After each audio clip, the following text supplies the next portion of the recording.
Футбол трэба глядзець і каментаваць са стадыёна. Сумненняў наконт таго, ці ехаць у Швецыю на моладзевы чэмпіянат Еўропы амаль не было. Футбольная вандроўка з праверанымі людзьмі – гэта цудоўна.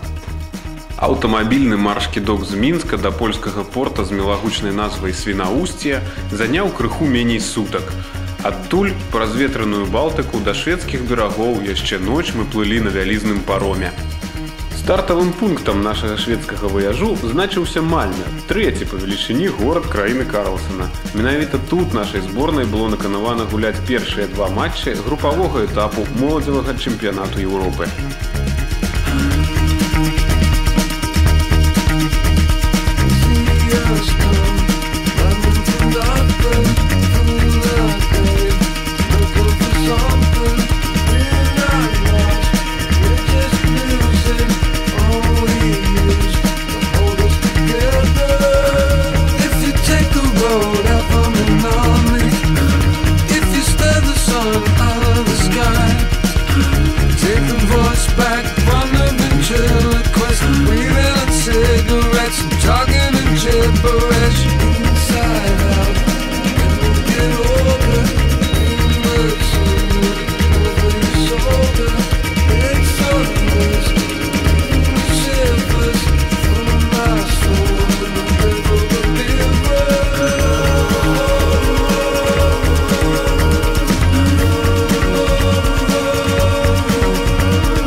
Good.